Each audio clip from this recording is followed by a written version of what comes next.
Thiruvananthapuram വെമ്പായത്ത് ride പൊട്ടി അപകടമുണ്ടായ happy land amusement പാർക്കിൻ്റെ പ്രവർത്തനത്തിൽ അടിമുടി സംശയം. ഇപ്പോൾ അപകടമുണ്ടായ സ്വിംഗ് ചെയർ 2022 അപകടത്തിൽപ്പെട്ടിരുന്നെന്നാണ് വിവരം. അപകടമുണ്ടായാൽ നേരിടാനുള്ള സേഫ്റ്റി ഗാർഡുകൾ, ആംബുലൻസ് എന്നിവ പാർക്കില്ലെന്നും കണ്ടെത്തൽ. തിരുവനന്തപുരത്ത് നിന്ന് അജ്മൽ ദിറാർ തത്സമയം ചേരുന്നു. Ajmal, good morning. എന്തായാലും വല്ലാത്ത അവസ്ഥയായി പോയി ഹാപ്പി ലാൻഡിൽ. Good morning Esken. ഇപ്പോൾ കഴിഞ്ഞ ദിവസമാണ് ഈ തിരുവനന്തപുരത്തെ വെമ്പായത്തെ അമ്യൂസ്മെന്റ് പാർക്കിൽ ഇത്തരത്തിലൊരു അപകടമുണ്ടായത്. നിരവധി പേർക്കാണ് ആ സംഭവത്തിൽ പരിക്കേറ്റത്. ഇപ്പോൾ സംഭവത്തിന് പിന്നാലെ പോലീസ് നടത്തിയ അന്വേഷണത്തിൽ ഈ സ്ഥാപനത്തെക്കുറിച്ച് കൂടുതൽ സംശയങ്ങൾ വെളിപ്പെട്ടിരിക്കുകയാണ്. അതിൽ ഏറ്റവും പ്രധാനപ്പെട്ടത് 3 കാര്യങ്ങളാണ്. അതിലൊന്ന് എന്ന് പറയുന്നത്, ഈ സ്ഥാപനത്തിൽ കഴിഞ്ഞ ദിവസം അപകടമുണ്ടായ ഈ സ്വിംഗ് ചെയർ 2022 അപകടത്തിൽപ്പെട്ടിട്ടുണ്ടായിരുന്നു എന്നാണ്. എന്നാൽ ഈ അപകടത്തിൽപ്പെട്ട ഈ സ്വിംഗ് ചെയറിന് വീണ്ടും ഫിറ്റ്നസ് സർട്ടിഫിക്കറ്റ് സമ്പാദിച്ചുകൊണ്ടാണ് അവർ വീണ്ടും പ്രവർത്തനം നടത്തിക്കൊണ്ടിരുന്നത്. അത്തരത്തിൽ പ്രവർത്തിപ്പിച്ചുകൊണ്ടിരിക്കവെയാണ് കഴിഞ്ഞ ദിവസം അതിന് അപകടം സംഭവിച്ചത്.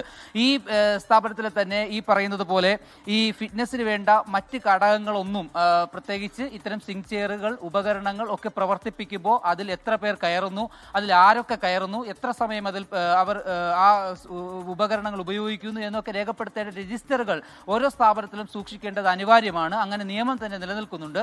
അപ്പോഴും ഈ സ്ഥാപനത്തിൽ ഈ പറയുന്ന ഉപകരണങ്ങളിൽ കയറുന്നവരുടെ എണ്ണമോ അവരുടെ രേഖകളോ അവർ എത്ര സമയം അതിൽ ഉപയോഗിക്കുന്നു എന്നുള്ളതോ രേഖപ്പെടുത്താൻ ഒരു രജിസ്റ്റർ പോലും അടിസ്ഥാനമായി ഈ സ്ഥാപനത്തിൽ സൂക്ഷിക്കുന്നില്ല എന്നുള്ള തരത്തിലുള്ള വാർത്തകളും സൂചനകളും ഇപ്പോൾ പുറത്തു വരുന്നുണ്ട്.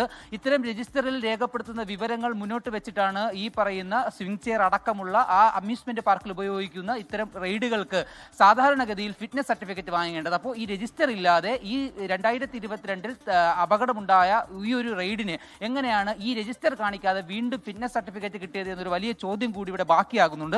അതോടൊപ്പം തന്നെ ഈ സ്ഥാപനത്തിൽ അടിയന്തരമായ ഒരു അപകടം സംഭവിച്ചാൽ അവിടെ ആ അപകടത്തെ നേരിടാൻ വേണ്ട സേഫ്റ്റി ഗാർഡുകളോ ആംബുലൻസുകളോ അത്തരത്തിലുള്ള അടിസ്ഥാനപരമായി ഒരു സ്ഥാപനത്തിൽ സൂക്ഷിക്കേണ്ടതായിട്ടുള്ള ഉപകരണങ്ങളോ അത്യാവശ്യത്തിന് വേണ്ടി ഒരു അത്യാവശ്യ ഘട്ടത്തിൽ ഉപയോഗിക്കേണ്ട ഇത്തരം ആംബുലൻസുകളുടെ പോലും ലഭ്യതയില്ല എന്ന് കൂടി പോലീസ് കണ്ടെത്തിയിട്ടുണ്ട്. സംഭവത്തിൽ ഏതായാലും പോലീസും ഫയർഫോഴ്സും ഉടൻ തന്നെ റിപ്പോർട്ട് സമർപ്പിക്കുന്നുണ്ട്. കേസ് കഴിഞ്ഞ ദിവസം തന്നെ ഈ ഇവിടെ ഉണ്ടായ അപകടത്തിൽ പോലീസ് കേസ് രജിസ്റ്റർ ചെയ്തിട്ടുണ്ടായിരുന്നു. അതോടൊപ്പം തന്നെ കഴിഞ്ഞ ദിവസം മന്ത്രി PC വിഷ്ണുനാഥ് വിഷയത്തിൽ പ്രതികരിച്ചത്, ഈ അമ്യൂസ്മെന്റ് പാർക്കിന്റെ പിന്നിലുണ്ടായ ദുരൂഹതകൾ വെളിപ്പെട്ട സാഹചര്യത്തിൽ എല്ലാ അമ്യൂസ്മെന്റ് പാർക്കുകളിലും ഇത്തരം എന്റർടൈൻമെന്റ് പാർക്കുകളിലും ഉടൻ തന്നെ ഒരു പ്രാഥമികഘട്ട പരിശോധനയിലേക്ക് കടക്കുമെന്നാണ്. ഏതായാലും സംഭവത്തിൽ കേസെടുത്ത പോലീസ് ഈ കാര്യങ്ങൾ കൂടി മുന്നിൽ വെച്ചായിരിക്കും കൂടുതൽ അന്വേഷണങ്ങളിലേക്കും കൂടുതൽ കണ്ടെത്തലുകളിലേക്കും പോവുക. SK